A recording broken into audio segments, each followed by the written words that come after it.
bitch, a ribbon cocoa. We invented the cherry tomato and Waze USB drives and the Iron Dome. Israeli salad, Uzi Stenton, Jaffa's orange grow. Microchips is us, iPhone cameras us, taco salads us, Bodagabamo's us, Olive Garden us, White Phosphor us, Sabra Hamas, Hasbara sus. Hello, and welcome to the world's most moral podcast. I'm your most moral co-host, doing a bad impression of the other most moral co-host, my wife, Matt Lieb. I'm Daniel Mate. I'm the other guy. We're switching it up for you today. What? Bizarre. I know you're already thrown. We like to switch things up for you, keep it spicy and fresh. Welcome to Bad Hasbara. It's been a while. It's been many a minute, and it's great to be back. We want to thank you all for your love and support of this podcast. I've got my De La Soul Balloon Mind State shirt on, and as that album stated, it might blow up, but it won't go pop. And even as this podcast blows up and becomes an international sensation, we promise you we will never go pop. We will never sell out. We will always be the Kendrick to those Drakes out there, because folks, they not like us. Shout out to producer Adam Levin, holding it down on the 3s and 4s and 5s, and shout out to our Patreon subscribers, our patrons. Y'all are over at patreon.com/badhasbara. Shout out to the Reddit, the subreddit, which apparently still exists, r/badhasbara.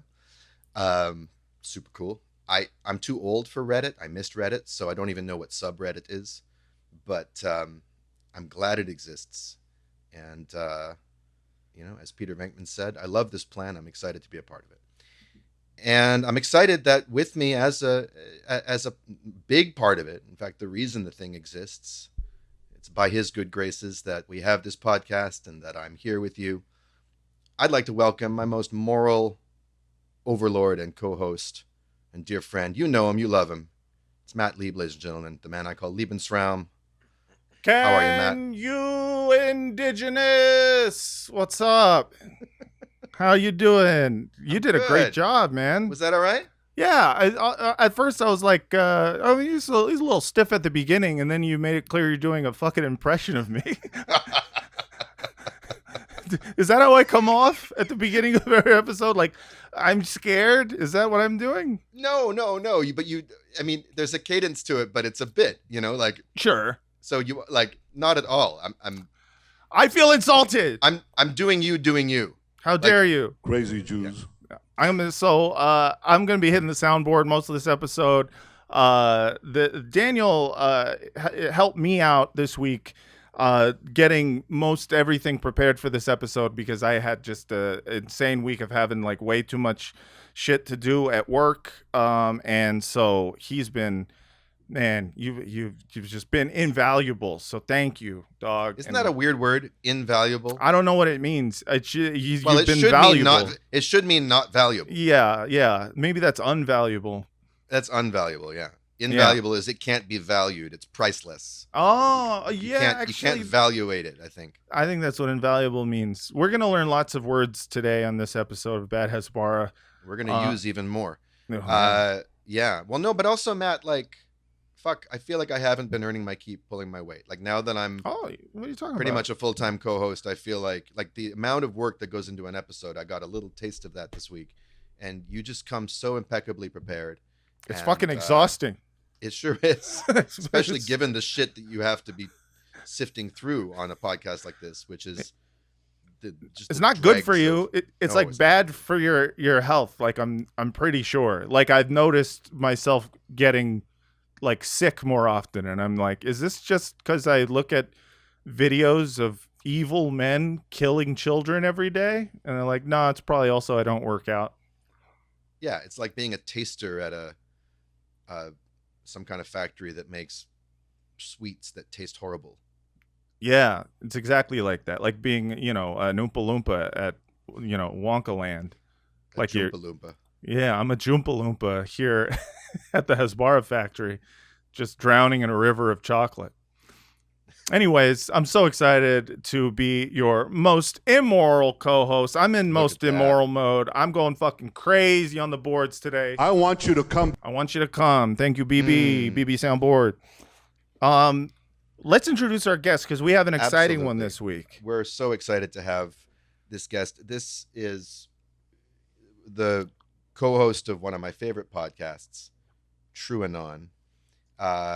And truly one of the funniest and most intelligent human beings that I know, and a man of many pseudonyms, which we won't divulge unless he wants to. Sure. But they're all fantastic. It's Brace Belden. Please welcome Brace Belden to the Bad Hasbara podcast. Well, hello, fellas. Hello, sir. How you doing? You know, I was looking at you guys do your little thing from backstage here on StreamYards. You mean from the waiting room? From the waiting room. Wow. Yeah, you know, I'm never a big nah. It's not gonna get much play with me. Do not like Fugazi. Oh, it was just sitting right there. You're like more of a minor threat guy. There's no context. I mean, I agree with you. I agree. Yeah. I don't really understand why people. There we go. That's a great record. Fugazi. It's I don't know. It's like this record has a song called "Guilty for Being White." And hey, would not fly in 2024. Let me tell you. Do you think it shouldn't be a crime, Daniel? Yeah. Exactly. Right. Totally. Yeah. I'm it's turning so myself funny. in. Listen, I get it. Ian MacKaye has had to apologize for that song for the past 50 years, which is so funny. But he should apologize for making straight edge. Because if you zoom out, I know. Straight edge is so nobody cares if you don't drink. Yeah. There was never a point in my life where people were like I mean, I granted I was an alcoholic, but like same. But there was never a point in my life where like you were like, oh, that kid doesn't drink. Let's kick his ass. Right. That's never happened. It's like No. maybe in high school one time, and that's like the weirdest guy everyone knew. They were just It's more like that kid won't stop talking about how he doesn't drink. Let's kick his ass. Right. Exactly. Yes. But that's what he created. They created an entire subculture. Actually, I'll allow them that because what they did is they made hardcore okay for people who are on the spectrum and want to collect records and shoes. Yeah, and because still like their parents and stuff. Yes, yeah. They still want to be good boy, but they want to have fun. I do like that at one point that straight edge morphed into two. There was like a straight edge kind of schism in the 90s where some went like kind of like Salafist style Muslim, and then others just went completely Krishna, which is always that's been in the kind of the milieu since the 80s. Yeah. But the like hardcore, they went like hardcore Krishna, and I don't think any other genre of music has had that kind of divergence. Yeah, I mean, is there? I guess there isn't like a is there like a Nazi wave of straight edge? Like probably not. Yeah, no, there are actually there is. Okay. But There I would always say is. that's Because there's two kinds of skinheads in the world. Right. You know? yes. Yeah. Which, by the way, both scary equally. Like Yeah. an anti-racist skinhead is just someone who's like, all right, well, now you're just gonna also beat me up for being white. So Right. I don't. You're still weird. Because I used to hang out with a lot of skinheads when I was young. Like they were like not anti-racist skinheads. Yeah. Well, I don't know if they particularly were anti-racist, but they weren't racist. Yeah, they weren't like pro-racist. No, a bunch of Jews. Yeah. And I was always like, it's crazy because you have a shaved head. You wear your cute little suspenders like a little boy, Yeah. and you got your scary boots. To every single person that is not involved in the particular subculture you are, Yeah. you look like a Nazi. Yeah, you just look like a regular skinhead, but they're like, no, look at the color of my shoelaces. Nobody knows what That means is. nothing to a normal person. Nobody knows what that is. But it's all part of their plan because for them, I think their working theory is the way to heal a person's fear of, like the way to heal someone who's been a victim of racism is to dress up as close to a racist as you can. Yeah. And then walk right up to them looking menacing and saying, I see you as a human being. Yeah. When I was 13, my group of friends and I saw that movie Suburbia. Not the like 90s one, the 80s Penelope Spheris one. Okay. And the skinhead in that punk movie like looked so cool that we're like, we need a skinhead to hang out with. We didn't have any yet. You gotta find a guy. I drew the short straw and I shaved my head. Oh shit. And I had little like wireframe like round glass at the time, and I both looked like an inmate and an accountant working for Auschwitz. It was insane. I somehow completely bridged the divide of I created just a third kind of person. In fairness, a good portion, an unnaturally high proportion of the inmates at Auschwitz were former accountants. Yeah, true. Well, I mean, and only we three folks can make a joke like we're that. The only people. The rest of allowed. you, back the fuck off. Yeah. Stop trying to meme that. But you were saying, Brace, you were watching us from the backstage area before I derailed it with our Fugazi reference. Yeah, they you guys should get like a Barry Weiss on here. Oh, Barry White?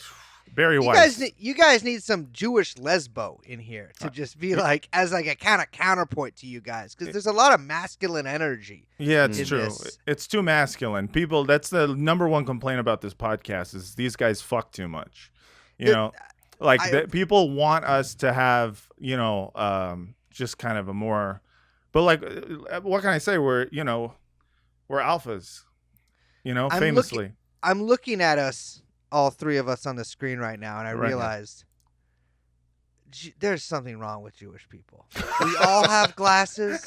We all have these kind of soft faces.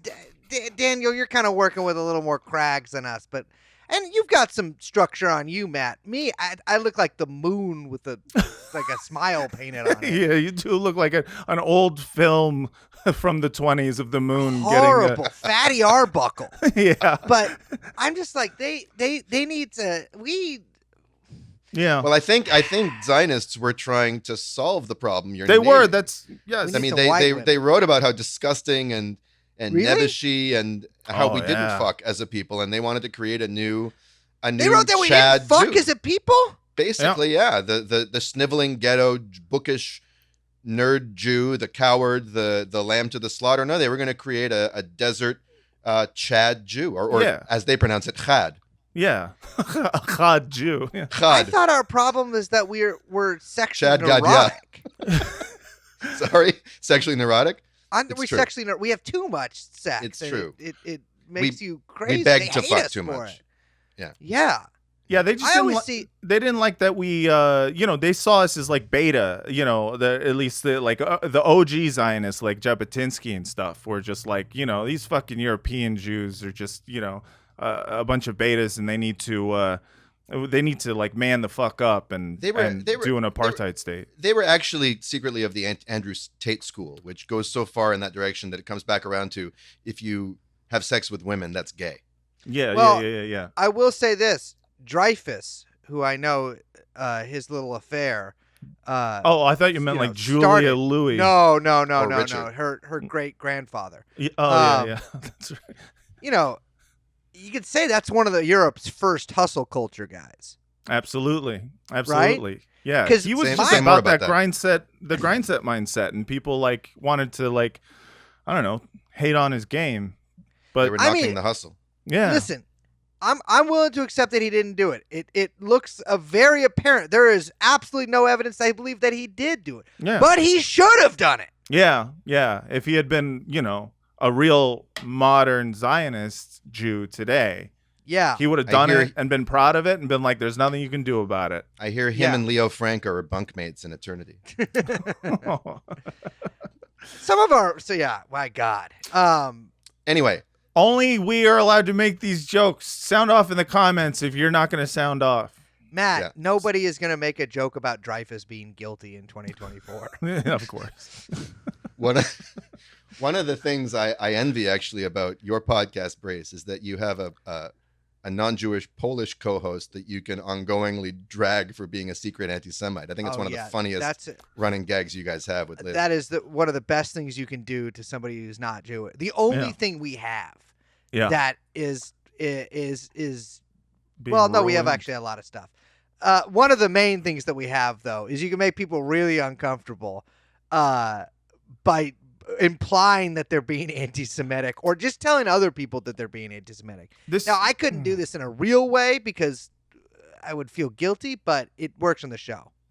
Yeah, this is one of the reasons that, you know, I became an anti-Zionist. It's just because I was like, they're destroying the power and the fun of accusing all of your friends of secretly hating you for being Jewish. Yeah. Like, No. they've taken that and they've weaponized it in a way in which, like, when you do it to someone, now they're going to be like, either they're going to be like, that word doesn't mean anything anymore, or they're going to be like, are you trying to get me fired? And it's like, it's the boy who cried Wolfowitz. Yeah, exactly. And it's fucking ruined it. And for that reason alone, genocide aside, that I think is one of the largest crimes of Israel. I'll say this. I don't know what the fuck I was reading, but I was reading some shit the other day. Mm-hmm. And it kind of came to the same conclusion that I did. What the fuck was that? It was some guy from like the 60s or whatever. Okay. And you know, many people have remarked upon, like, you know, Jewish people who in the diaspora have been, you know, behind some of the best music, books, you know, ideas, literature, whatever. Really good at all that kind of stuff. Yeah. You throw us in Israel, we get Fauda. Yeah, I know. We get Euphoria, which I know. I called that, by the way. I called that. I just want to not the Kendrick Lamar joint either. No, fucking when that show came out, Euphoria on HBO, I was like, I don't know what it is about this show. I don't know why I don't like it. I can only describe it as it feels Israeli. Yeah. And no one understood what I was saying, and then I found out that it was based on an Israeli show. I was right. Has anyone seen Israeli Euphoria?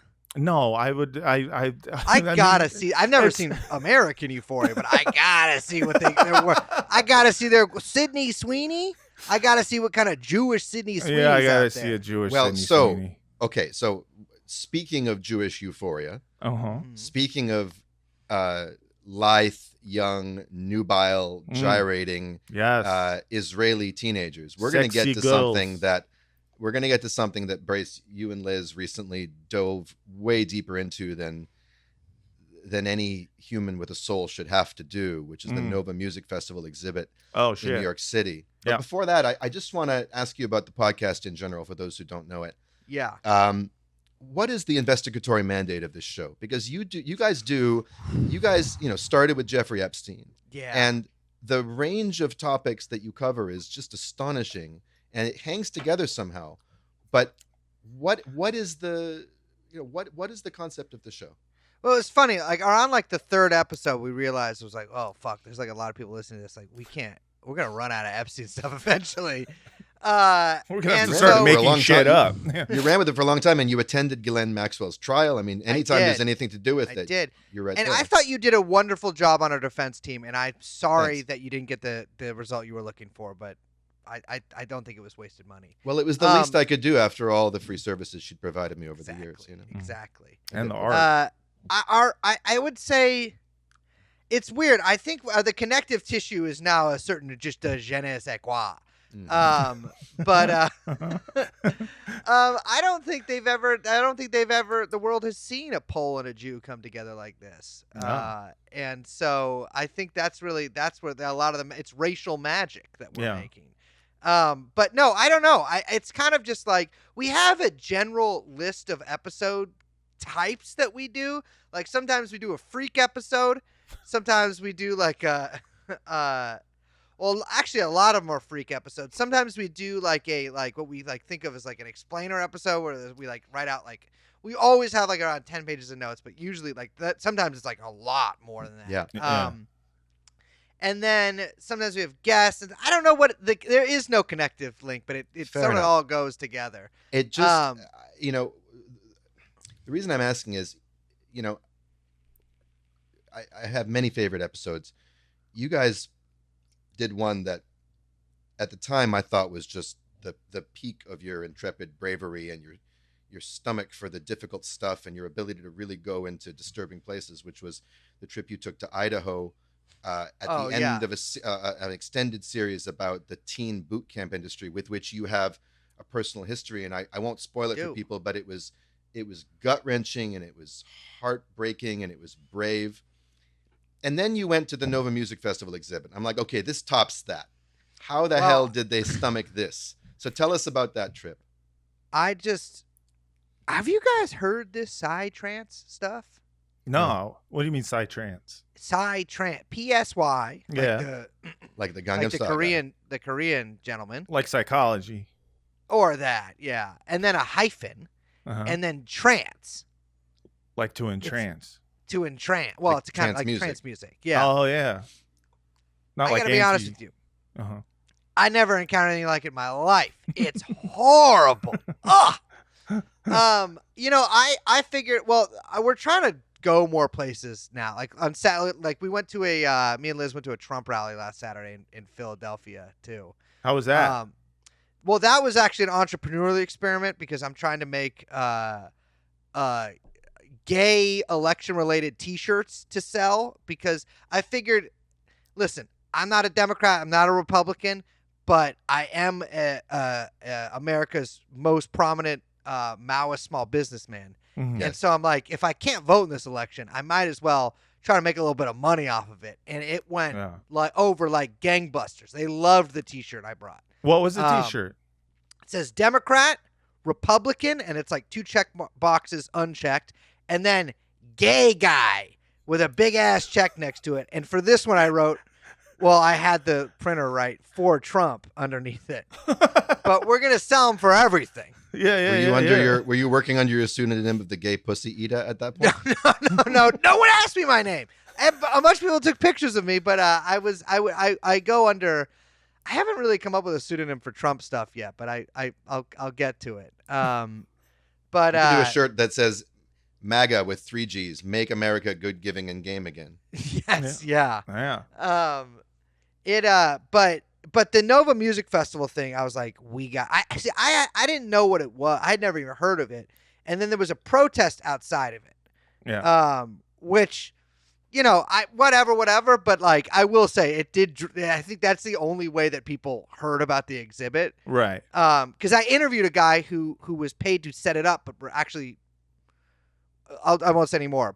I interviewed somebody who worked on it. Yeah. And you had an inside man, like a mole. Yeah. Well, yeah. After the fact. Sure. And he was like, yeah, there was basically nobody that was coming. And then there was like a big rush after the protest. And then when I was there, I'm going to say there was about 150 people that I saw throughout in like the 2 hours that we were there, maybe. But it is a exhibition put on by Scooter Braun, who astute listeners of Bad Hasbara might know is a close collaborator of Daniel, as you can see by the guitars in the background. Mm-hmm. Daniel works for Scooter at Hybe Entertainment, and so I don't know if this is a conflict of interest, but Scooter Braun, cool. It's common knowledge that I did some ghost writing for him, for sure. Yeah. Well, Scooter Braun is most famous for his long beef with Taylor Swift, America's most beloved white woman. Mm-hmm. And that's pretty much it. And being Justin Bieber's manager, and now he is like deep into K-pop, like K-pop managing. I think BTS is like the group that he works with. Yeah, they're huge.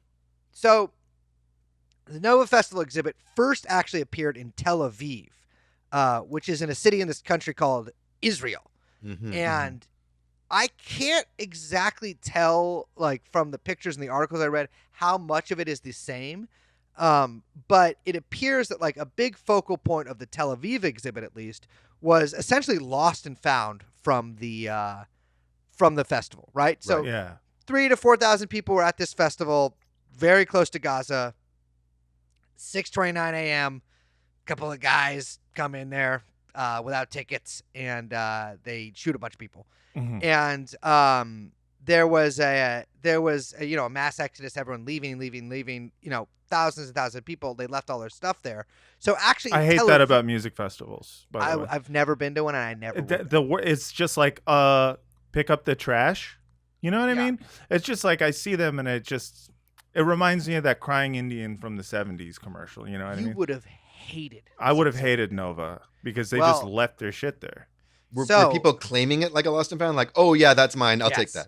Some people were, yeah, like some people were, but like frankly, I was thinking like, listen, if I had been in like if I was on ecstasy and then Hamas came down in paragliders and shot everybody, I think I'd be like, I'm good on like the portable charger I left there. You know what I mean? Like I'm good. I don't want that anymore. Well, and actually, Matt, can we just pause there because there's a video I'd love to play. It's right on point with that. And ultimately, the shoes. I think for so many people, it's very reminiscent of what they see at the Holocaust Museum. Accidentally. And just it gives you a sense of the scope of what was lost that day. Christ. How did this come about? Well, everything that you see here, from all the belongings and the tents and the chairs, and well, with the help of the police, we managed to gather all of these belongings. This is the most Austrian Israeli accent I've ever heard in my life. Yeah. Well, when you see the shoes, it's clear. It's reminding us exactly of what happened to us 100 years ago at the Holocaust. And 100 years ago? At the Holocaust, he said. maybe he marks the beginning of the Holocaust was sort of when things got tough in Weimar. Yeah. It's like, hey, that's when they started it. People were running away and left everything behind, even their shoes. And I was one of the last people to leave the festival area. And we saw the tents broken, and we saw all their belongings and bags. And I was asking myself, how could someone run away without their bag? But when terrorists are shooting at you, you just leave everything behind. Yeah, so that's it. So thanks for that insight. I was thinking to myself, how could someone run away without their bag? Yeah, right. And then he explains to us, but when terrorists are shooting at you, you just leave everything behind. Thank God for museums, to explain these things. Well, yeah. So the one of the articles that I read, I think it was like the Jerusalem Post, was a reporter interviewing people who had been at the festival who were at this exhibit, and talking about like how they were literally looking through like, oh, my shoes are here, or whatever. Right. And how, and I think it was the same article. It might have been another one. A bunch of people were like, I don't want to go because it's like bad. Like obviously, if you were at the fucking this giant shooting where a bunch of people died.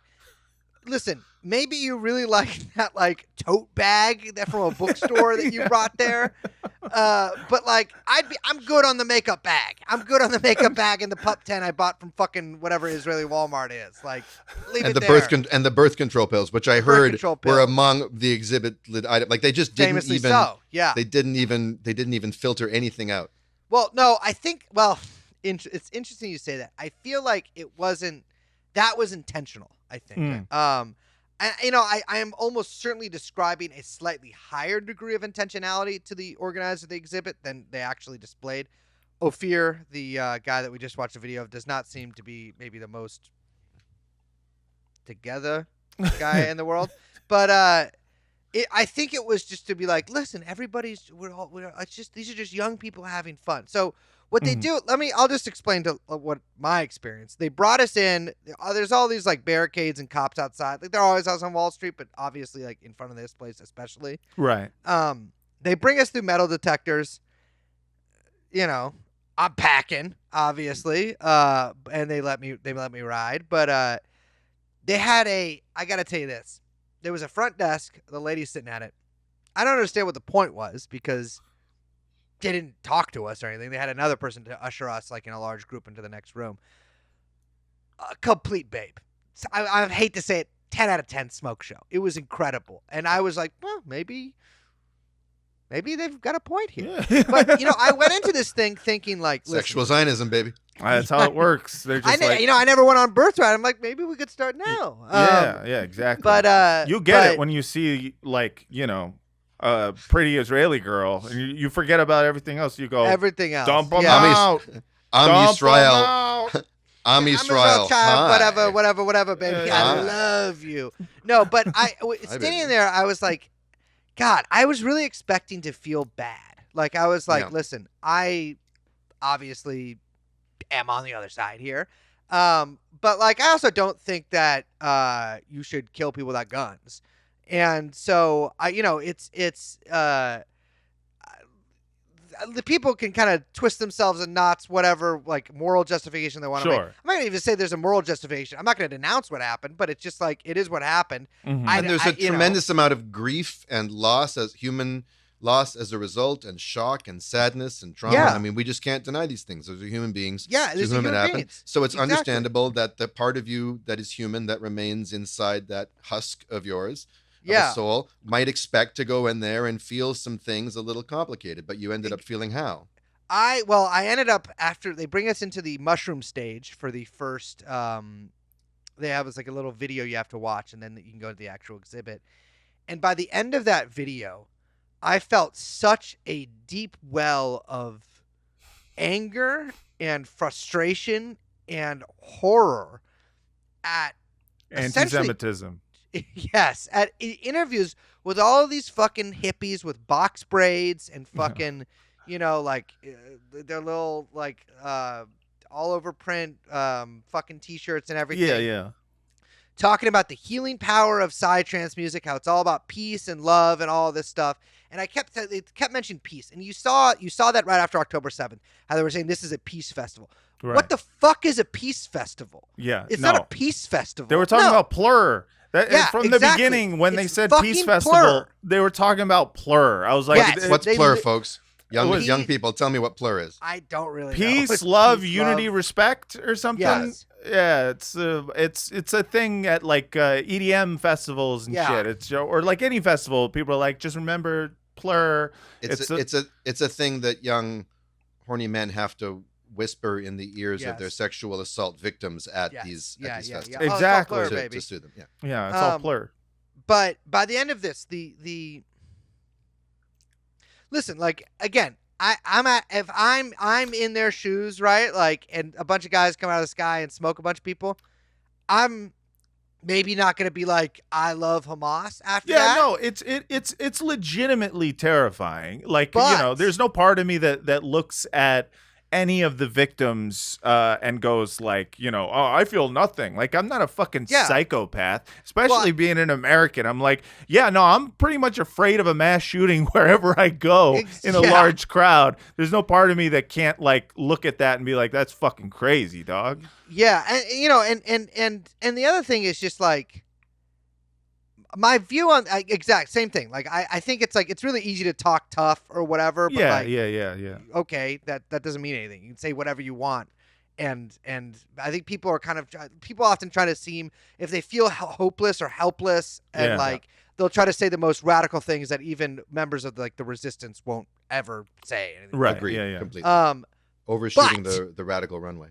Exactly. But. Mhm. I do think that the video that I watched, which just displayed, I'm not going to say you have to have obviously a bunch of your friends just died. However, I would fucking cool it on the fucking peace festival bullshit, because the real deal is objective, not like my political beliefs or anything like that. You had your fucking music festival like a mile and a half away from somewhere where there is apparently the existential threat to every Israeli's life, Right. but also a people that your country has done every single fucking bad thing under the sun to. Imprisoned and subjugated, put under siege, like the very people that you, like you said, you consider to be an existential threat. You're like, well, they're not so existential that we can't have a party. Yeah, exactly. And it's just these people. It was so clear that like something like this. I think what was so galling about it wasn't even anything particular that they said. I think it was the fact that they would have never thought that there could be a problem with that. I think that was just something that I couldn't understand as a person. Like, listen, I hate a lot of motherfuckers in this world, but like, Same. I would still like, so even if these people were all like, fuck the Palestinians, which I'm sure in their heads they were like, no, we get along with them really good. Right. And if we just try to manifest peace over here, we'll send good vibes over them there, and maybe it'll influence, my brother who's a sniper patrolling the wall to shoot more at the ankles than at the abdomen. Exactly. And so like my view on that is just like, the people of Gaza are so far from your mind Yeah. that like there was a certain like hardening that I felt come over Sure. me after watching that, because it was just like, God, you like, this is just I just couldn't understand it on a human level, because even if I was them and I hated the Palestinians or whatever, I hated Hamas, but I love whatever fucking shit they say. Right. It would still occur to me that it might not be a fucking rockin' idea to have my festival right next to the hot spot. Yeah. I think peace, love, and blissful ignorance. right. Exactly. I think I said something similar to this after this happened, but it's like, I don't look at the people who attended the Nova Festival and go like, oh, these guys are fucking scumbags because they attended this festival. But it's like I look at it more like, this is the kind of weird hypocrisy, they live with, that they're so accustomed to, that their government has, put upon them, in which like they have a society where they're like, well, we have this giant apartheid thing that we're doing. It seems to be what we're doing. And what are we gonna not fucking have a dance? Yeah. 3 kilometers from the thing. We actually have some video clips of some of the videos. I don't know, Brace, you might want to look away not to relive this, but just have a couple of short clips. Yeah. It's in the little folder there. But just watching it, I had a taste of that hardening that you had, because there's something so obscene about. Well, let's take a look at it and see if we can parse what is so offensive about this, and so disrespectful to the victims too. Okay, so we have a young man in what looks like what E.T. wore when he was in the basket. Right, but it's very Arab coded, and he's Yeah. juggling something lit, and there's a young woman, and it's all. Are these actual? Okay, and listen to the background music. Are those ghouls? Did they add a bed of ghouls in the background of that music? I'm almost certain that there's the chanting that we're hearing. If I'm not mistaken, that sounds like indigenous chanting from the ayahuasca context, like Quechua or Shipibo chanting. I've recognized that from when I've been in those contexts. And if it is, that makes me murderously angry. That's such a fucking... I mean, it's some kind of indigenous coded thing. And you got these white people dancing in slow motion, being all nubile, enjoying their youth. Who is like, he's hitting the ones and twos. And that's enough, right? And so the thing that it just hits for me is that like this is what happens to colonial progeny. They become this fetishized symbol. It's like at the end of Kafka's Metamorphosis, which is not colonial, but the sister with her nubile body stretching in the sun, and the parents celebrating. What's so horrifying to people about the Nova Festival is not just that a bunch of kids died. It's that they were hot, and they were somehow claiming their place as the sort of the cultural owners of this land. And they were beautifully ignoring the reality. Right. And you interrupted our ignoring of you burst and our bubble. How dare you? And you killed young, sexually free and alive. Yeah. The ones that make us look like an attractive country. The flowers of Tel Aviv. I mean, that's I think an important thing to note with this is that like, the Nova, I believe. I mean, the two biggest sites of civilian deaths were obviously Nova and the kibbutzes, right? Right. And the kibbutzes are like kind of can be written off as like an anachronistic old hippies or whatever. Right. But the flowers of Tel Aviv that were blooming at Nova Festival, those are people who actually like. It's not like they're fucking Haredi or whatever, or like some like methed out group of young settlers. Like these are people who have friends and jobs and like WhatsApp group chats. Well, actually, I think everyone in Israel, in fact, everyone in the world has WhatsApp group chats except for me. But it's like this was something that made the events of October 7th much more, I think, I mean, I don't know in exactly what way, but like, you know, people in Tel Aviv, connected people with social media accounts, people with TikTok accounts or whatever, their friends dying or themselves dying or whoever dying.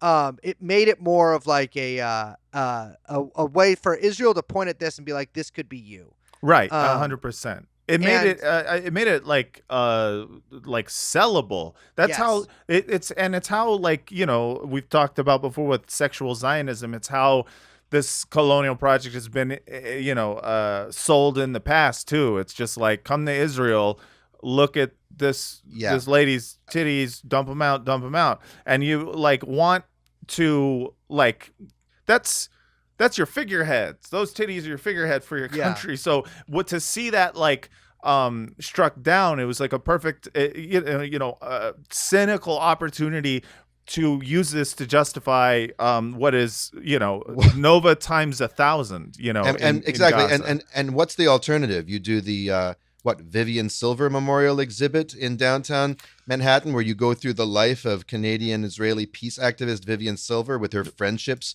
with people in Gaza and the work she was doing to, you know, in her own way, try to end apartheid and all this kind of stuff. No, they cynically use those people as a kind of throwaway line when they bring Christian groups to the kibbutzim, and they say, look, you know, these people tried to make friends with these people, and this is what happens when you try to be a peacenik in this region. Yeah. And, you know, it's I mean, the subtext that runs through the entire thing, which it tries to display itself as like a non-political exhibit, right?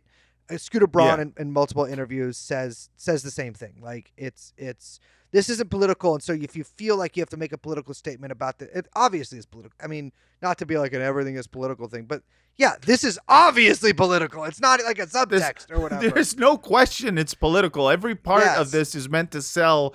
Like, I'm sorry, the very fact that it exists only 6 months after this mass atrocity. It actually started in January. That's insane, bro. Yeah, like in Tel Aviv. The fact that it started that early, where they're already doing the Holocaust comparison in the goddamn in the exhibit with the shoes, like that shit to me is wild, because it's like, like shameless in the way that they're like, hey, how can we make this more Holocausty? Totally. Yeah, I mean that's quite clearly the intention, right? Is to invoke the Holocaust, which, and it's funny, I feel like that there's been several, like, all of the lines have been kind of in constant currency since the beginning of the current stage of the conflict, right?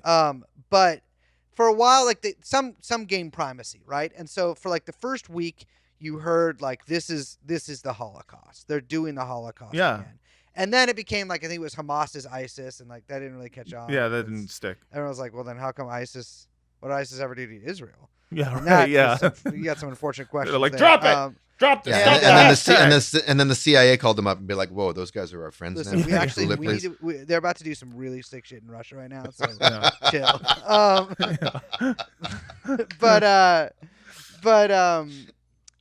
But this really brought the Holocaust stuff back to the fore, and you see that, like, they're all the I think where a lot of the Zionist rhetoric, especially around stuff in America, comes into trouble when the rubber meets the road, is a lot of stuff when they like say like pogrom or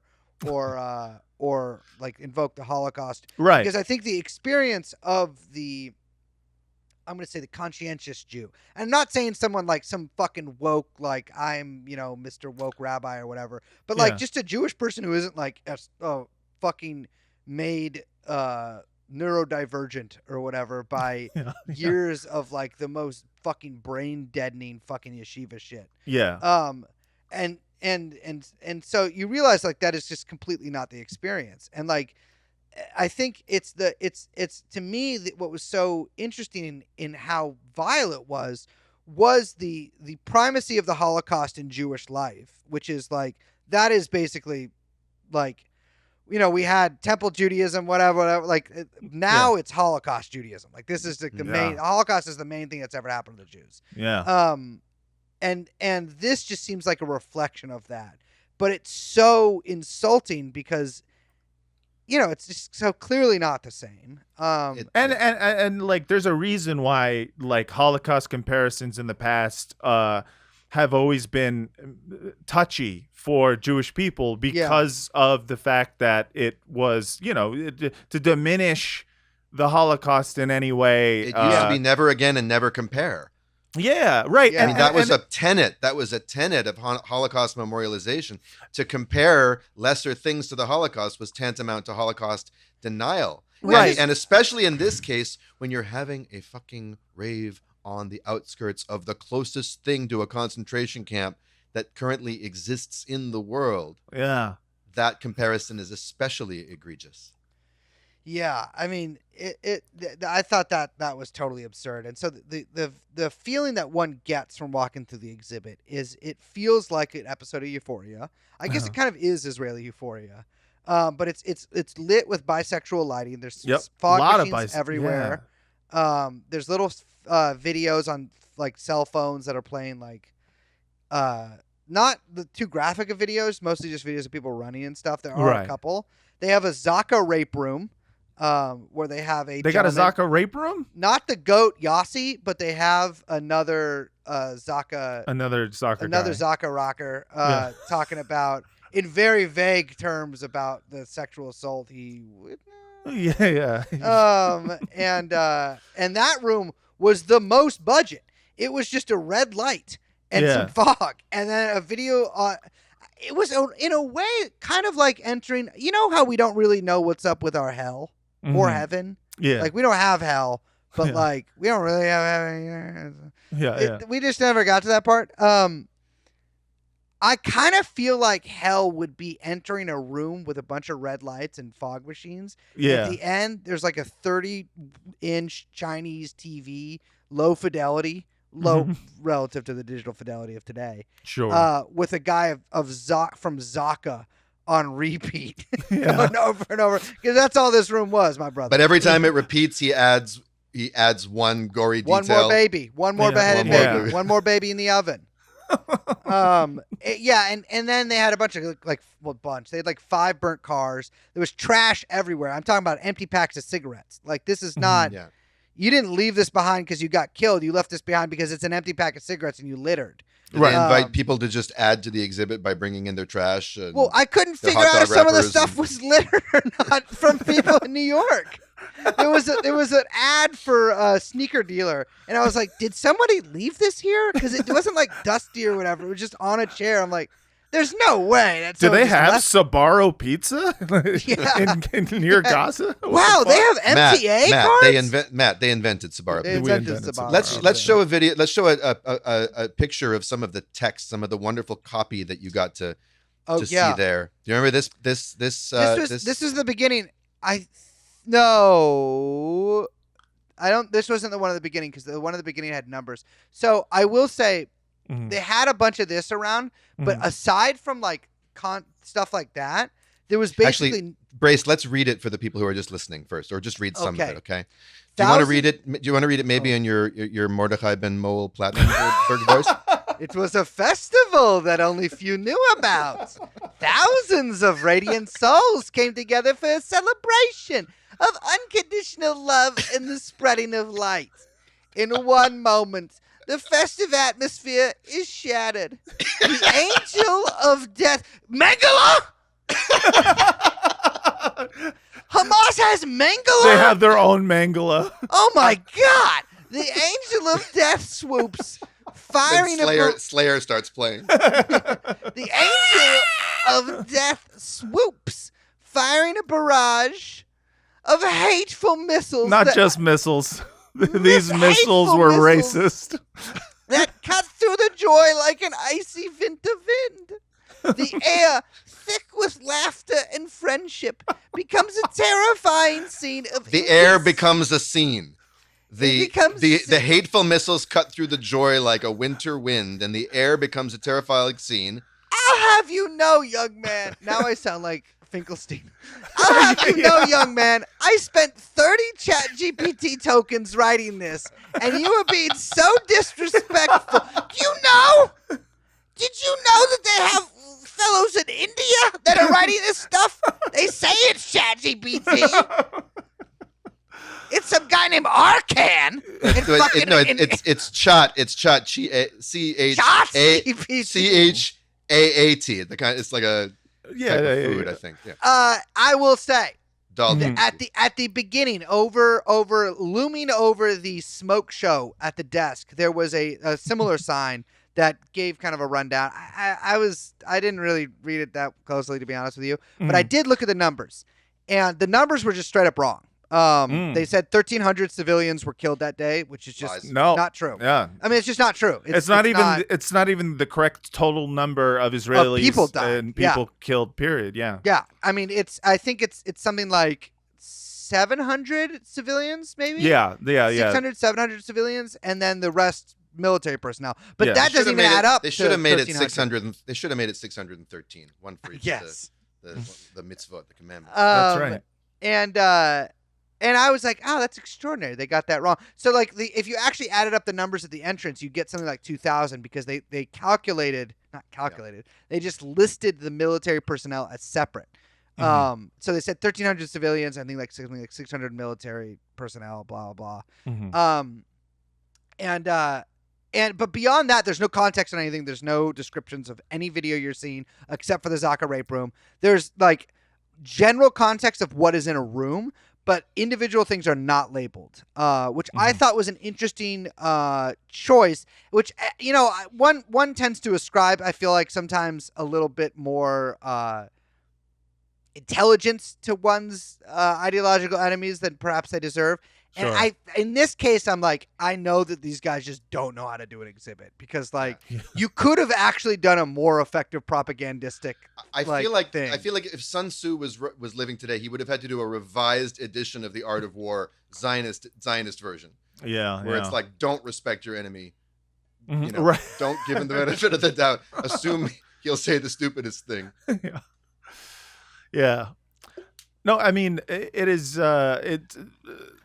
It's when the protests were going down for it. I remember my initial thought was kind of similar to like when I first saw people doing the ripping down of the posters, which was like, this feels like bait. Like this feels like they want you to they're trying to get you fired. This way, they get a video of people ripping it down, and they and then you can't explain to a general public who really doesn't know what's going on. You can't explain, no, you understand that this is propagandistic, so I'm doing this. Like, no, it looks like what it looks like. And I'm not an optics person, so I'm not going to like tell people like, don't do it or whatnot. So I wanted to attend, but they just haven't done one in LA yet, and I just they're gonna. I know they are. They're bringing it to Los. No, they are literally bringing this. Oh, they are. They are doing it. They're literally bringing it to. They're LA. going on tour. They're going on tour, and coast to coast. Yeah, I mean, to be honest, like, listen, I don't plan protests. I'm not, I go to them. In fact, I frequently see your brother, Daniel. And but I don't plan. When did your brother become a cop? Well, it's funny. Your brother actually took a picture of me in front of a short cop at the last protest. Oh, really? Yeah. Short cops is another one of Brace and Liz's obsessions on this show. Once you see, we stand a short cop. But yeah, I mean, I no idea, but like, I will say, I think that there's probably something better than maybe just a straight protest outside. I don't know what it is though, but like, really, this is one of those things. People always say this, and I think 99% of the time they're wrong. But like, literally, if you just like people did not know this was happening, and it's so tacky and weird that like the only reason someone's gonna go in a genuine way is out of sympathy. Like, I was looking at the people who were at this thing, and it was all like modern Orthodox motherfuckers. And I was like, you guys just like come in for this? Like, why are you here? Like, it's because the group chat said we have to go support this. The pro Hamas people are doing a pogrom, and it's like, again, I'm not trying to police anyone from doing. Well, I don't. Whatever your strategy is, I don't really fucking care. My whole thing is I look at this and I go like, recognize bait, guys. Let's just recognize what bait is. And I think like you probably would do a lot better to completely ignore the existence of these things that are like obviously meant to get you to give them free advertising. And focus on other things, like, for example, we'll talk about in the second half of this episode, I think it is a good thing to go protest a land sale that's happening in occupied Palestine. That is actually a worthy protest, and it seems to me that doing what you guys did, which is going there and just describing it, or you could go there and troll it. You could go there and strike up inappropriate conversations with other, like, is that number right, or like, did some, just, go in there and it's there to be infiltrated. Make it whatever you want to make, if you can stomach it. I would find it hard. There is something very Zionist about the sort of, at least it's Zionist coded for me, because I went to a Zionist summer camp. We thought of ourselves as a progressive Zionist summer camp, but fundamentally when it came down to it, it was Israel all the time. Right. And the holiday that I remember hating the most in the middle of the summer was a holiday that I didn't know existed until I went to a Zionist summer camp, which is Tisha B'Av, which is the 9th of the month of Av. And it commemorates the fall of the Second Temple, the destruction of the Second Temple in 70 after Christ. 70 AD. Did you say Christ? Christ, yeah. That's how they pronounced it back then. Post-Christ. Yeah, Christ. But what Zionists have done is they've grandfathered, so to speak, onto that every Jewish calamity of all time. Right. So the Spanish Inquisition and Kristallnacht and the Dreyfus Affair and blah, blah, blah. Oh, and then the Munich Olympics. Right. Oh, and then, some suicide bombing. And now it would be this. And what we used to do at summer camp, what they would make us do, is what was called a Harrogate Fair. And I don't know where that comes from, but it's a certain kind of human exhibit where they lead us down a forest path, because we were in this is in British Columbia, where I was Seth Rogen's camp counselor. And they would lead us down this forest path, and in little clearings unexpectedly along the way on either side would be tableaus. Counselors would be in tableaus with a lot of ketchup being used to symbolize blood. No way. So the destruction of the Second Temple, you'd have a counselor in some kind of aluminum foil hat, Roman something or other, so on and so forth.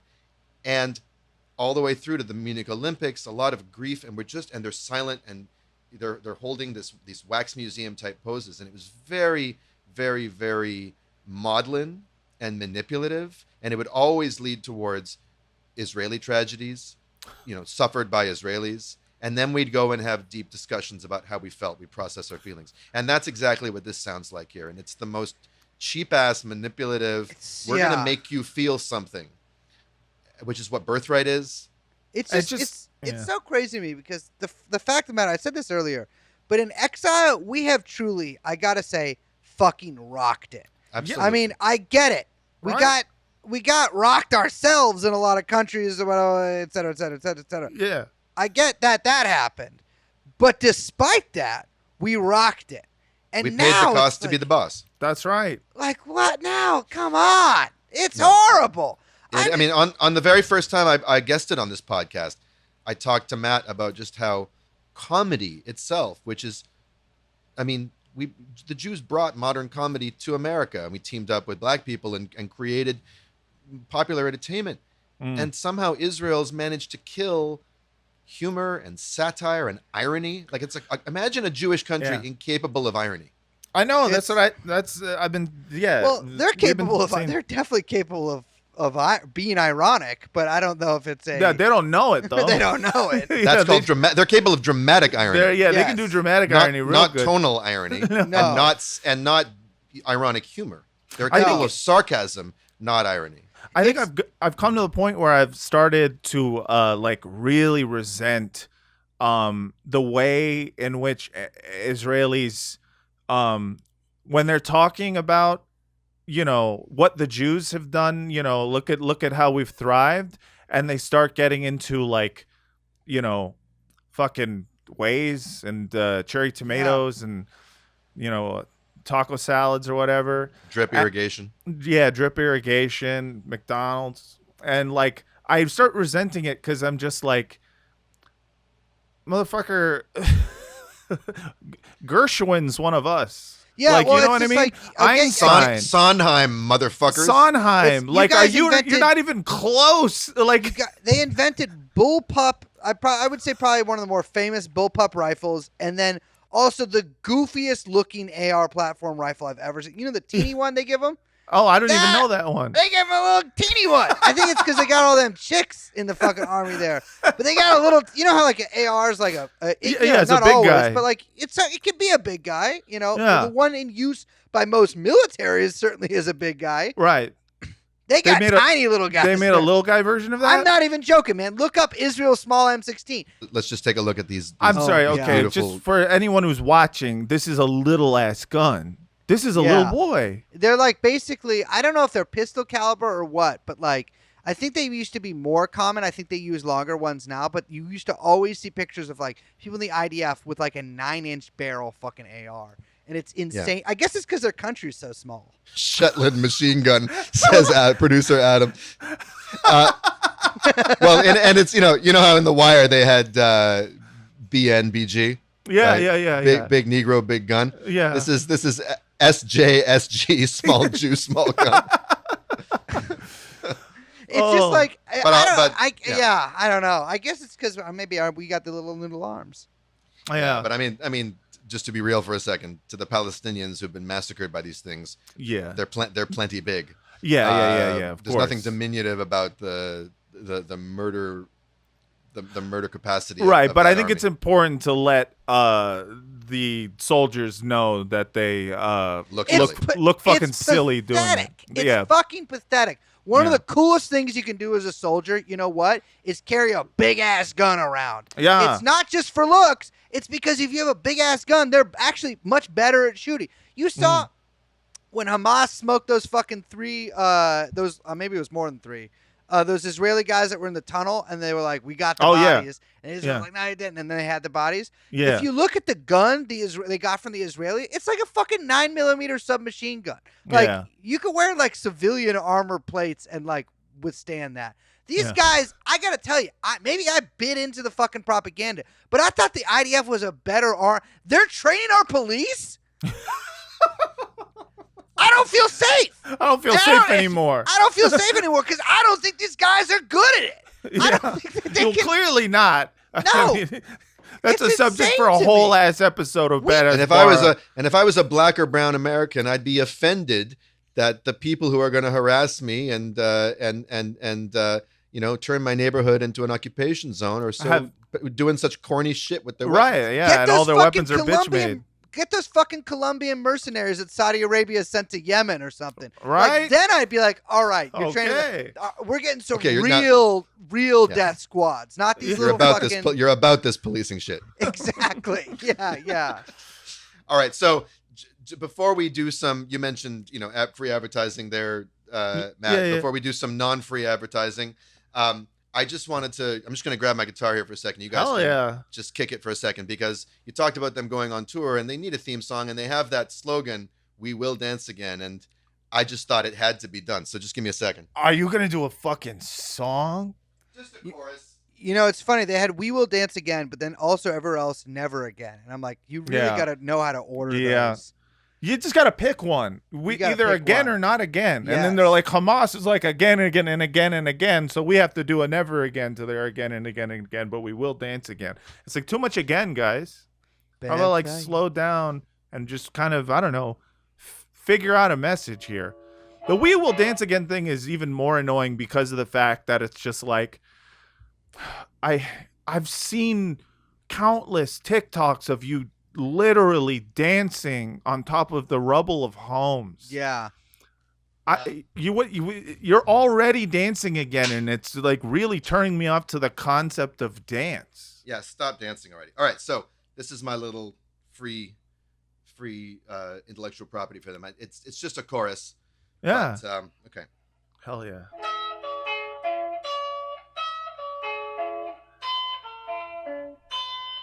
Oh, hell yeah.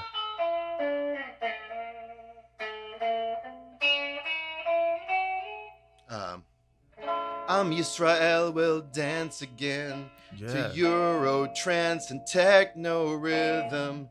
Though we stole the dance floor from them, you know it's all for love. Crazy Jews. Should've known better than to hold a rave outside a prison full of haters. But we're still gonna dance again, 'cause we're peace-loving Jews. I want you to come. It needs a little work maybe, but Beautiful. You're good. You're good. You Hey, got the thanks. BB seal of approval. That was fantastic. thanks. Daniel, you're bringing all the fire today. You're like doing the research. You're hosting the episode. You did a fucking song. Extra you know- credit. Do you know how much I love you right now, dog? Like, Brace, I don't actually know how you do your podcast without like going insane. I don't do like a quarter of the research that you do. And I want to die. I was born to be annoying, and the podcast at this juncture is the most effective way I can be annoying. But we do it. Well, our problem is we do it twice a week, and that's just it drives you crazy. Yeah. But yeah. we got a tip line episode we're doing tomorrow. Sick. And I gotta tell That's you, like mailbag, like easy peasy. You listen to some shit. easy peasy. We're having a Jewish love comedian on, and but we always get really good tips, You got including ones Seinfeld? about Sarah, and we got 2 tips about Fetterman, which I feel like I should mention on this show. Well, we got to is show that- you. We got to show your Fetterman tweet. Hold on, let's find out. I Go got easy it. one. did you? First of all, did you read that New Yorker fucking No. profile on him? He only communicates. Oh yeah. They made one. It said Israel has constructed a golem. It's a video of Bibi Netanyahu bringing his golem out and Honestly, rubbing his hands and it's pledging fucking allegiance. perfect. I Both- made him you know from what? clay. Both Pennsylvania natives. Both Pennsylvania motherfucking natives. That's right. right. There. But we got one that he brings his own heavy creamer. He gets an iced coffee on his way to DC from Pennsylvania, like when he's driving back and forth, and he brings his own heavy creamer in a plastic cup that heavy cream that he pours into his iced coffee. He has his own fucking creamer. He has his own creamer, but he also, which is in his hot ass car, brings it from home. But, in that New Yorker article I read, so he's completely. He's gone. Well, I think he's a little retarded now. Yeah, And, I mean, I feel he had a stroke. He had a He stroke, Yeah. and I got to be honest with you. I think it did a number on him. I was never a big fan before. I don't like progressives because I'm like, well, what are you progressing towards? But He's a few matzahs short of a box. But I'm Yeah. going to tell you, anybody who likes Jews this much, what No, is wrong with you? completely agree. What is wrong with you? Him and Richie Torres need a support group. Richie Yeah. Torres needs to be arrested and executed as for being the most egregious violator of the fucking FARA Act that there has ever been in history. Yeah, Torres, I got to tell you, I think if you Richie Torres is gay, right? He's gotta be. I think he is. He dresses So too well. I can't. Well, then this sounds homophobic if I say it. Well, imagine he's not gay for the purposes of Okay, this. yeah, for the purpose Got of the it. joke. Yeah. Let's say he's not. If you take out an uncircumcised penis around Richie Torres, his Mhm. motherfucker is drawn like that. It's like flies to shit. He is Mhm. any kind of. I'm gonna tell you, I bet I could borrow up to $5,000 from Richie Torres if I'd be like, yeah, I'm going to Jerusalem this weekend to do some Jewish shit. Can I have $5,000? The guy is not. What does the people in the Bronx think of this?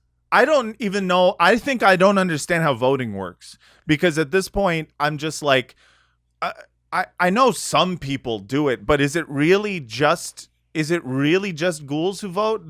Just the way it seems like the only people who get to win elections are ones who AIPAC has endorsed. I'm like, yeah.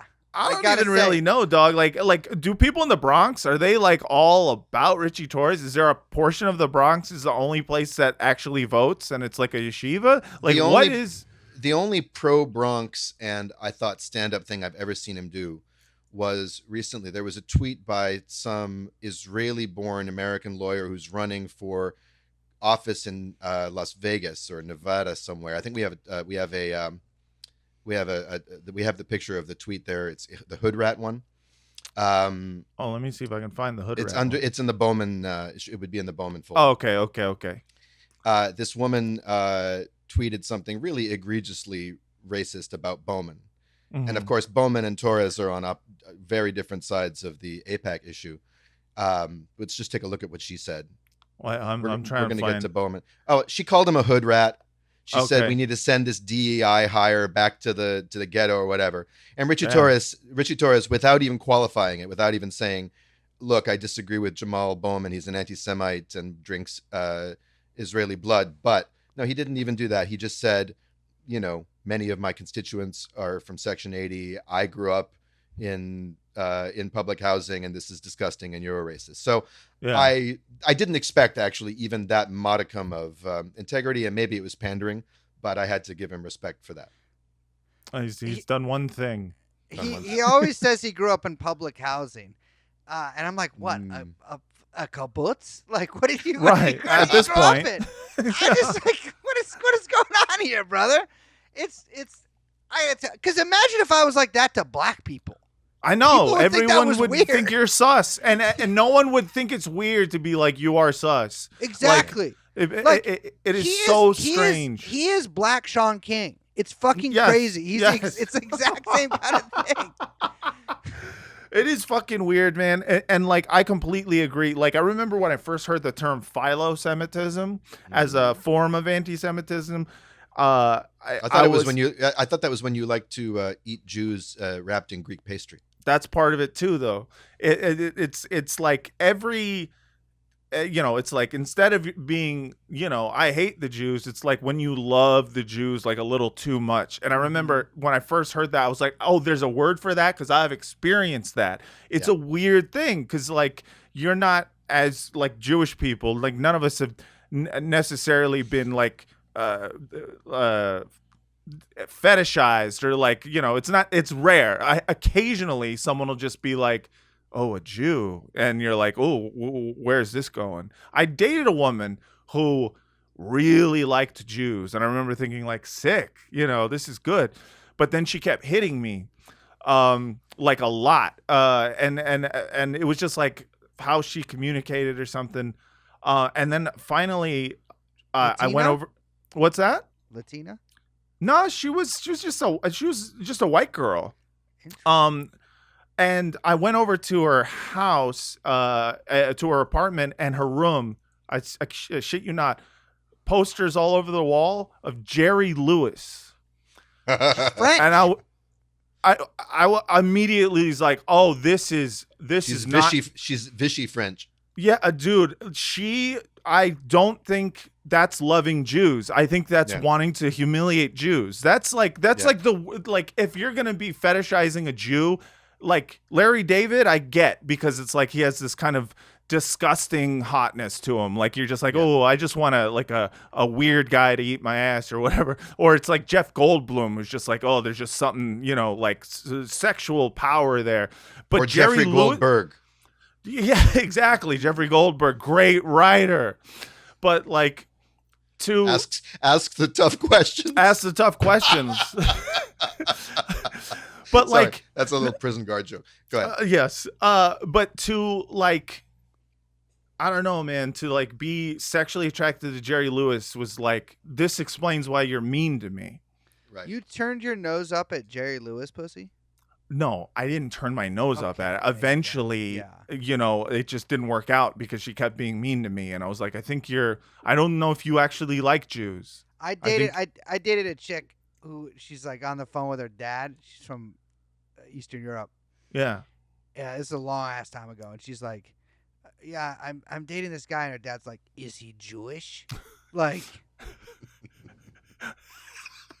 and you know what? That's how you get them. You gotta get the chicks whose dad hates. Yeah, Jewish people. who that's the first question they ask when they find out that their daughter is dating. Yeah. But so, folks, we got to take a commercial break. We got to take a commercial break. The banter is so good, we got sidetracked, and I'm so glad we did. But we're going to take a commercial break. We're going to let our highly moral advertisers say their piece, make their pitch to you. Yes. Please submit to their wills and whims. Please allow them to manipulate your emotions. Go buy whatever it is they're flogging, and we will be right back. Yeah.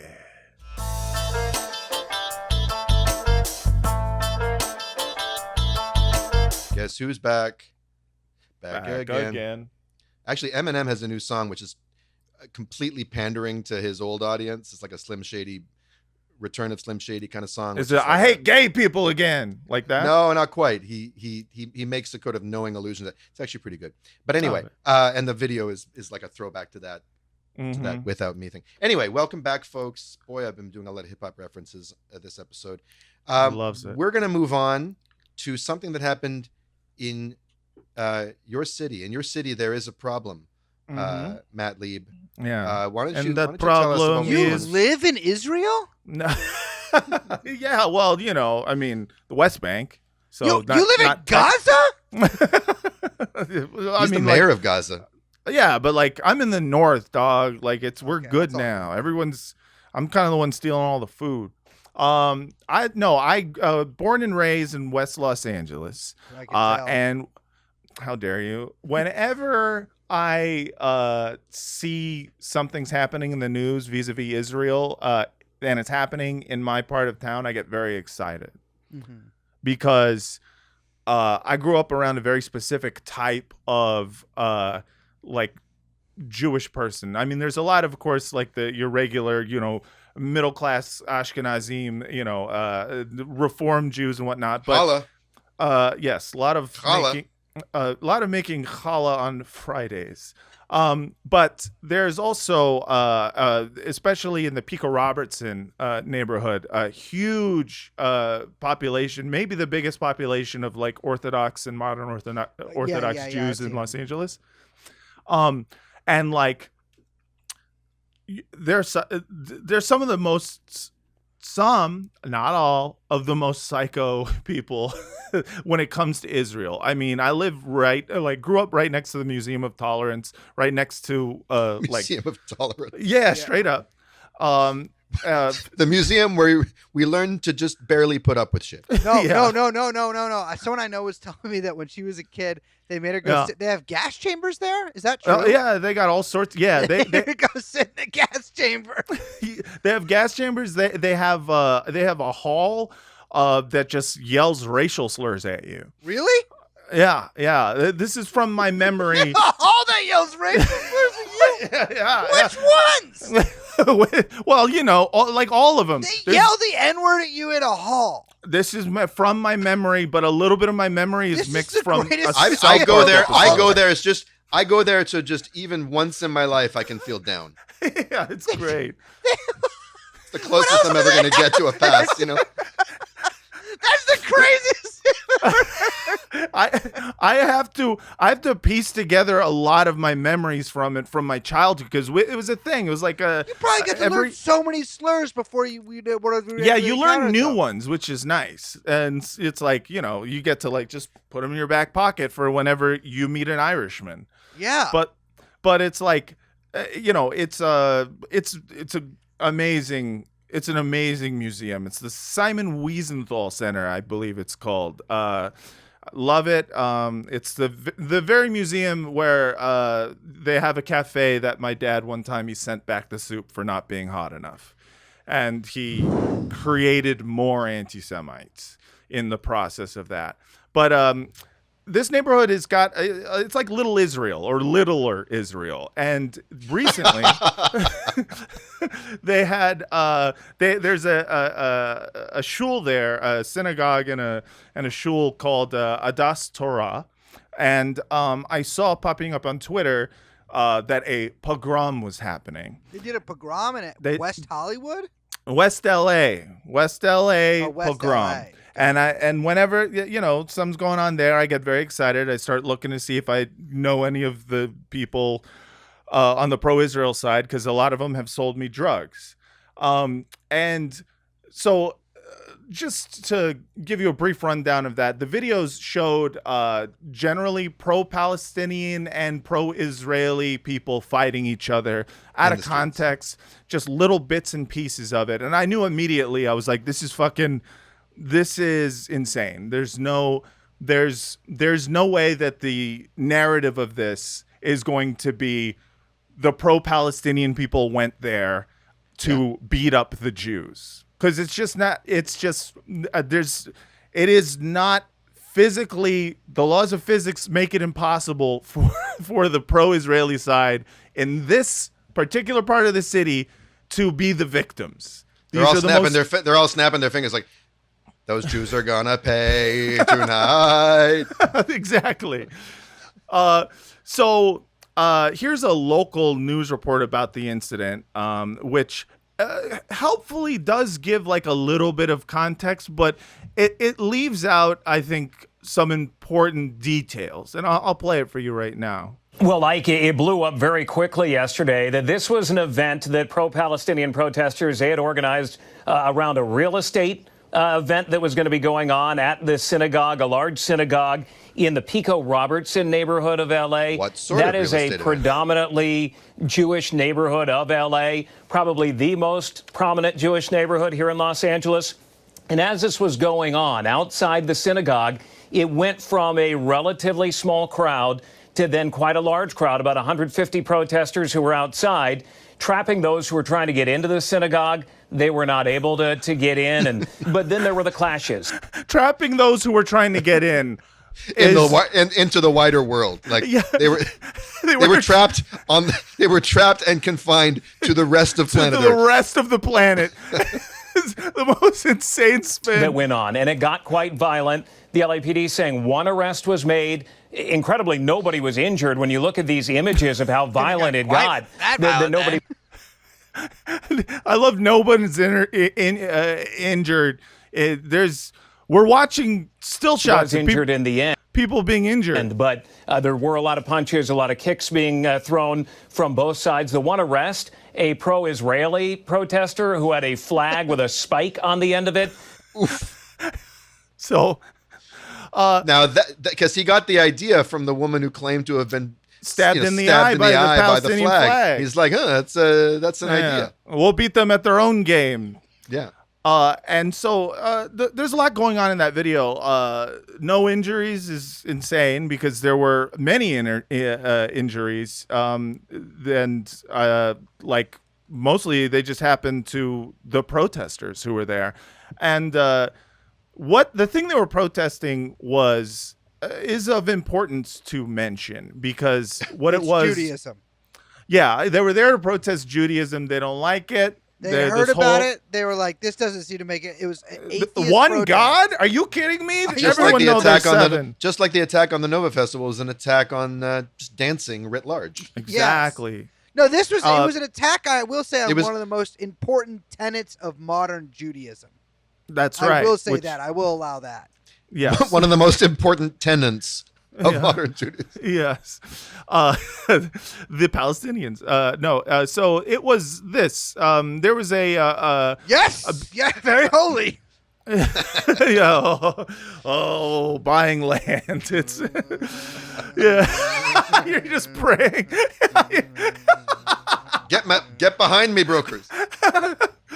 There was, this was advertised. There was a real estate sale or fucking, what do you call it? When the 345 expo, like a real estate expo. Yeah, an auction. That's the one. And, a little bit more info on that. So at most of the events was a company called My Home in Israel. My Home in Israel. Which is very much like that's someone who has buying a second home. Let's be real. Yeah. brought along to showcase available properties in both Israel and the Palestinian territories it occupies. East Jerusalem, townhouses near Ariel University, so the West Bank, a 5-bedroom villa with a pool in the luxury enclave of Efrat, south of Bethlehem. Okay, so none of those examples are inside 48 Israel. None of them. Yes. East Jerusalem, occupied Palestinian territory. The Ariel University, obviously it's a settlement. And Efrat, also a settlement south of Bethlehem. Yeah. I mean, that is selling other people's stuff. So there's a good reason to go and protest that. You know what I mean? Like Gaza has been listed as a unique fixer-upper opportunity. Exactly. Let me ask you this. You can't say I'm the most religious guy in the world. It's just a fact. Oh, Jesus. Yeah. It's not. I never really understood what was going on there. I thought we believed in Jesus until I was like 25, and then I realized that we actually did something horrible to him. Yeah. And I can't believe people aren't even more mad at us. Yeah. But I am Jewish. Mm-hmm. I don't remember ever reading about are we allowed to do real estate auctions in the temples? I don't know. Listen, I'm not the most Jewish guy on this podcast. Mm-hmm. I bring a fucking lamb in there to fucking ritually sacrifice it, right? I douse that motherfucker in gasoline, the cheapest one, and I start lighting off matches, ones that I've gotten for free at the front of restaurants that I did not dine at. And I'm trying to sacrifice this motherfucker as a burnt offering to God. Everyone's on the phone with the police right away. Yeah, even though we're supposed to do that in the temple. Yeah. But I bring in my real estate auction for some fucking Arab apartment building, and it's okay to. It seems sacrilegious to me, is what I'm saying. Actually, speaking of Jesus, there's the famous moment where he overturned the open house signs in the temple. That's right. I'll tell you this: Jesus was wrong for that shit, though. It's like, okay, the temple was probably the nicest building in Jerusalem, right? Yeah. Where are the money lenders supposed to go? Or where the money, like, I'm sorry, it's a fucked up, crazy world. There's lots of coins from all different places.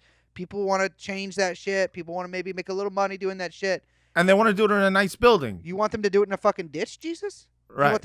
Sorry, not everyone's dad is God, dude. I'm sorry. Oh, like, that's fucking ridiculous to me. Nepo, like, baby. Yes, the dude who's 100% going to heaven and going to live in paradise. And maybe no matter what. No matter what. Yeah, he's fucking up those stupid the moneylenders corrupting the temple or whatever. Oh, the moneylenders with families. Where's your family at, Jesus? Where's your family at? Oh, that's right. You don't even have a dad. First of all, you don't have a dad. I don't know what happened to your mom. Really, I don't really know what happens to her, but I know Catholics like her a lot. And Latinos in general seem to. But so she's cool. She's cool. I know there was a hooker, a sex worker in there at some point. Worker? I genuinely don't understand what was going on with that. But I'm like, okay, some of us have multiple wives. Because back then it was hard for them to if you just had a one town over, they would never meet each other. Right. I can't exchange money to feed my families. How do you think an economy works, Jesus? Yeah. Oh, I don't have to worry about that. I'm going to heaven. Yeah, well, we do. We live here on Earth. And I don't really know if we have heaven. Yeah, and also, we're just hearing about this hell thing for the first time. And you're scaring the shit out of us. Yeah, you're scared. Because you know what's hell to me is being in my temple where I'm Jewish and I'm doing a Jewish thing, exchanging money or whatever these guys are doing.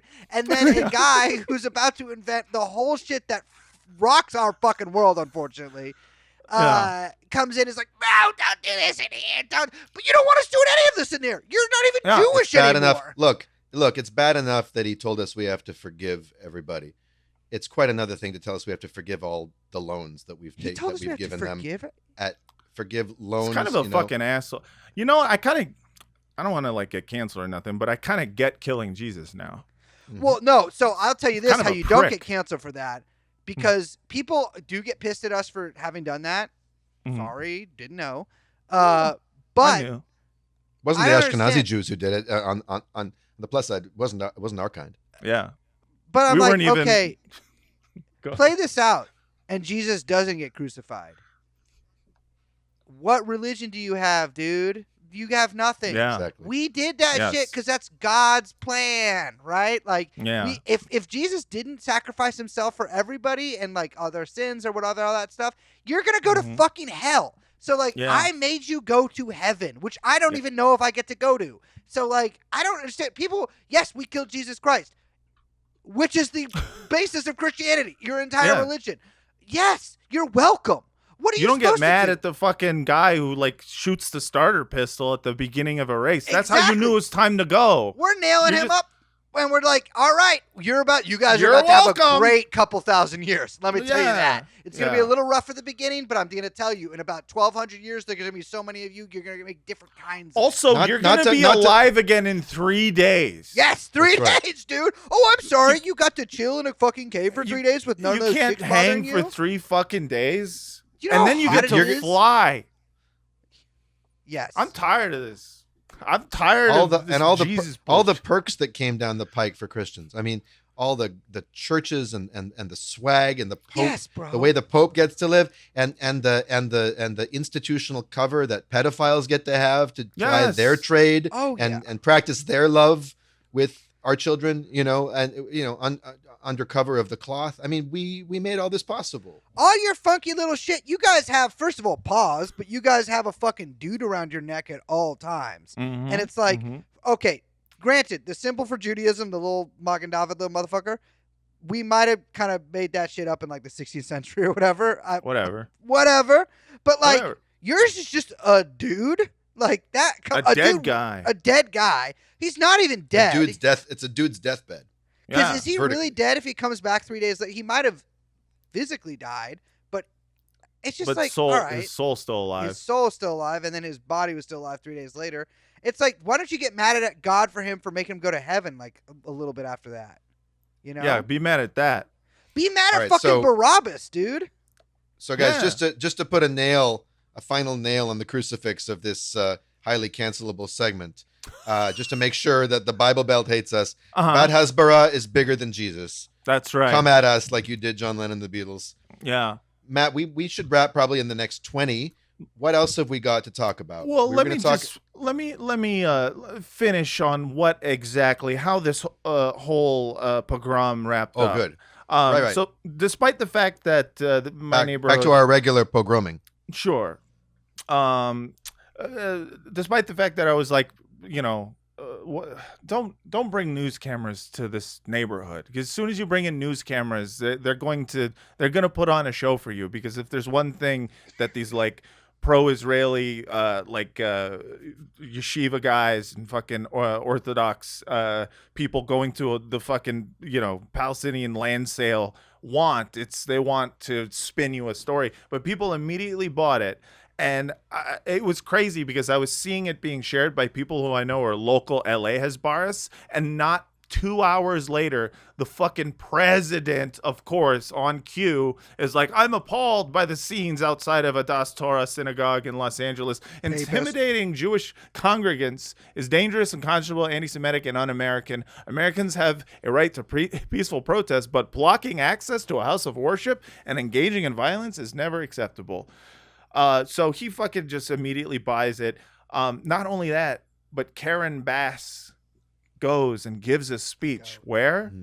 Museum of Tolerance. She does? Karen Bass, she does. She does a quick speech at the Museum of Tolerance to let people know that this was unacceptable. And does The violence that happened in the Pico Robinson neighborhood Pico Robertson, you're the fucking mayor. You should know the name. I'm sorry. yesterday was abhorrent.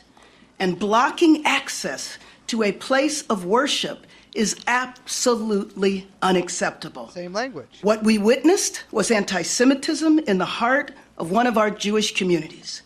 This violence was designed to stoke fear. It was designed to divide. But hear me loud and clear, it will fail. So let me play you my favorite part, because right after that, you might be like, oh man, this Karen Bass and Biden, they're doing all this free labor for the Israel lobby. They must fucking love them. This is what happened right outside the Simon Wiesenthal Center. As soon as Karen Bass and her motorcade left, they all just boo her.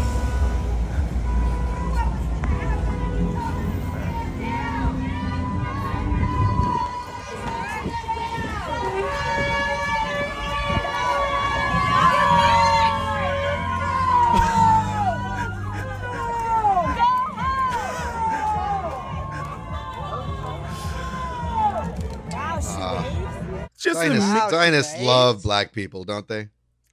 It's just wild to me that it's like, is there no part of you that feels like, I don't know, I don't want to use the word cucked because it's been so like fucking like fascist pilled, but It's is there no part of you that feels like cucked for like being like, I'm gonna do lies for is the purposes of Israeli propaganda, and then I'm gonna get booed by fucking all of these. That's insane. Well, AOC fell into the same trap with the Nova exhibit. She put out a ridiculous tweet condemning the so-called violence outside of there as anti-Semitic. Just absolutely. Oh, they were saying there was violence? Yeah. The callousness, dehumanization, and targeting, which is woke left-wing speak for violence. What is dehumanization on display? Mean? I don't know. It was atrocious anti-Semitism, plain and simple. And of course, some people then posted some beautiful shots of within the Nova Festival. Customer comment cards were. Oh, here we go. Yeah, Max Blumenthal posted this. We know you're not allowed to do it, but it's still worth noting you have nothing to say about the open calls for the genocide of Palestinians and Muslims posted inside the exhibit. You're always quick to condemn anti-Zionists. So, and here are some of the pictures. Our unity will let us heal. The Gazans are all Amalek. They should be wiped off the face of the earth. May God avenge their blood. Treat them as they treat us. That is the only language they understand. And then, some other shit. So she had no condemnatory words for that. The Karen Bass getting booed thing kind of reminds me of like, it's like Jamal Bowman. Yeah. Lost yesterday. And I know who he is. I don't follow it that closely. Right. I definitely followed it more like when it became like a really big AIPAC thing. Mm-hmm. But like, I did follow it when there was like a big hubbub in DSA about supporting him because, I think he had did something like about BDS or something like something negative about. I genuinely can't remember what. And he was pro Iron Dome. I mean, some shit. Then he went to Israel and he witnessed apartheid for himself, and he got racismed and saw what Israel was. And to his credit, he started. He changed his tune, which is something. Yep.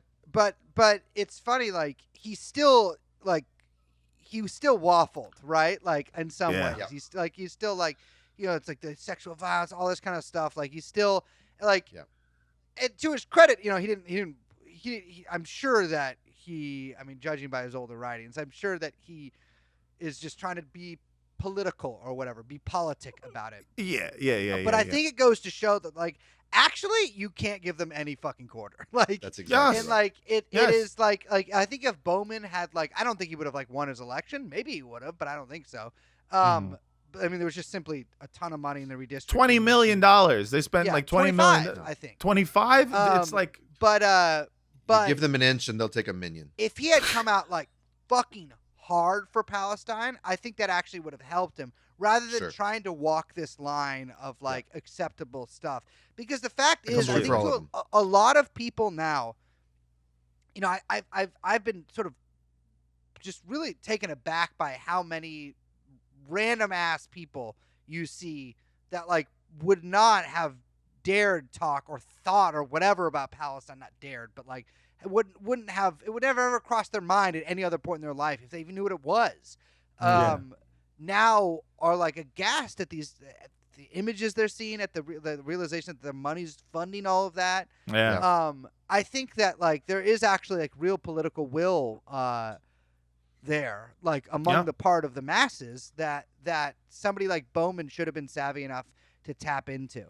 I mean, as glad as I am to have a politician shouting "ceasefire now" at a park in the Bronx, I couldn't really enjoy that video of him and AOC, just putting on their street cred personas and using it to rally people in the last days of a race he's going to lose. It just felt so cheap. Too late. Too little, too late. And I'm sorry, but I completely agree with you. If the deck is stacked money-wise, if you've got fucking AIPAC spending $25 million, your only hope here is the people power position, not even from like a moral standpoint, but from like a fucking like just a sleazy, Tommy Carcetti, The Wire standpoint. I'm nothing but a sleazeball. I agree with you. You got to be a sleaze in a pro people's way in order to actually win shit. And in this case, you are morally correct. If he had just gone up there and said, like, Israel is an apartheid state, everything they say is lies, and I was wrong to fund the things I did. Yes, and listen, because you're gonna be out of a job if you might as well fucking go for it. Like, I'm not trying to play like, Monday morning quarterback on anything. I don't like electoral politics is not really my thing, but I'm sure there's reasons why, it's like, oh, you don't want to do that because then, you can't get Biden or whatever. AOC no, it's because you can't get an MSNBC job in a few months. Yeah. That's what You're I think not going to anyways, Bowman. Like, You're not. They don't like you. So now they've cost you your job and successfully labeled you an anti-Semite. You're gonna get a job at some like random ass nonprofit that's like funded $3 million a year by like whatever open society. And then there's the people who move in the opposite direction, and maybe we can close with this. Yeah, Matt. There's people who start out at the nonprofits doing good work and end up on CNN. Yeah, like this fellow who had some spicy takes about the LA regularly scheduled pogrom. Yeah, here it is. It's Mr. Jones. The Jewish neighborhoods in LA are well known. Yes. Nobody is confused where they are. So if you show up there wearing keffiyeh, you show up there with your face. No one's confused. You can't turn a corner in Beverlywood without seeing a bunch of Jews walking around. They're doing their idle waddle. You can smell the gefilte fish. You see, little in a corner, they're spinning a dreidel. It's just, hey, you can trust me. You want to find some Jews in LA? Everybody knows where the Jews are. No one's mistaking these fuckers for the Amish. Face covered. You show up there chanting "River to the Sea." That would be just like a white person running up with a Confederate flag in Harlem. You're not trying to start Pause. So he's trying to say that it's as blatant a provocation to go into a Jewish neighborhood with a keffiyeh or chanting from the river to sea as it would be to go in with a Confederate flag into a black neighborhood. Only problem is you're also saying that keffiyehs are like Confederate flags. Right. Well, they right? do. As opposed to... Yeah. That's what they say. And you're saying that on fucking national television. It's like... it's like this disgusting thing that I think they all do. I think in his case, he went Confederate and not Nazi, which is the usual thing that they do. Just another version of just trying to change the Holocaust, compare things to it. Well, but they stand strong against world Nazism unless it's in Ukraine. Right. Yeah. Or if it's in Hungary, then it's like, hey, what are you gonna do? By the way, they shouldn't let Hungarians be Nazis. Let me tell you. I agree. Speaking as a Hungarian, I agree with you. I'm just speaking. Right. I'm speaking as an empath, right? And I'm putting myself in Adolf Hitler's shoes. Yeah. The Hungarians fucked that whole shit up for them. Like Hungarians, Romanians, the Italians, all these fucking guys. Listen, you guys sucked ass at being Nazis. You wasted all those resources just killing a bunch of Jews. I get it. Hungary held out for a while. Romania immediately surrendered. Italy immediately surrendered. It's like, turns out, no. Well, Hungarians aren't even fucking white. They're Mongolian. And I love a Mongolian, right? I rock with Mongolians. But Adolf Hitler did not rock with Mongolians. And I just think it's interesting. Well, he wanted to be Genghis Khan as the son of a person who's of a man who survived the Budapest ghetto as an infant. I'm kind of glad the Hungarians sucked as much as they did at Nazism, and true, they were good enough at it to. Well, exactly. They didn't get my entire family, Yeah. Well, they were good at doing that's the easiest part of Nazism, though, is it not? It's just like rounding up people and killing them. That's what I'm saying. The hard part is holding on. That the Romanians did the same thing. And like they're like they get so excited that Hitler was like, I recognize that you're a country, that they're like, fuck, we gotta kill, and then they just spend all their resources killing Jews, and just losing World War II so badly. Getting rocked. The Romanians, pathetic. Truly, like, they had one thing going for them in their entire history, which is being the home of Dracula. And they thought that made them fucking badass. And Dracula, there's equal chance that Dracula could possibly be Hungarian, right? Because that little sliver of Transylvania, that's like right there. Is it? Yeah. You know who else was Hungarian? Who? Oh. Scarier than Dracula. Theodore Herzl. Herzl was for Hungarian? real? Yeah. Interesting. It's all falling into place. Lukács, too. Yeah. And Bela Kun, my favorite named of the communist legends. I like Bela And Kun. Peter Lorre, the Hollywood character actor, who which cartoon character was based on Peter Lorre? Oh, wait. What? Stimpy? You fat bloated idiot. No, it's Ren. Ren. Yeah, that's what I meant. Wait, wasn't Peter Lorre? Well, anyways. Hold on. He was in the Maltese Falcon. I know. Little You bug-eyed know guy. him. He's yeah. With the eyes. Count Chocula as well, producer Adam Levin says. No, it wasn't Peter Lorre. It was another Hungarian actor who participated actually in the brief communist Hungarian state in 1919. No, it was another horror actor from Hungary. What's his? Bela Lugosi. Bela Lugosi did. Yeah. Bela Lugosi was That's like a badass. commissar or some bullshit. Nice. There's some good ones and some bad ones. I think we can agree. Bela Lugosi, good one. Oh, Peter Lorre. I love Daniel Peter Mate, Lorre. bad one. Yeah. Look, if you're gonna make goulash, you gotta cut a few beats. Absolutely. And you gotta drop a few beats if you're gonna play Psy-Trance. Brace. Crazy Jews. Crazy. This has been an epic episode. It has not disappointed. We had high hopes, and it's more than lived up to them. Thank you so much for taking time to do this.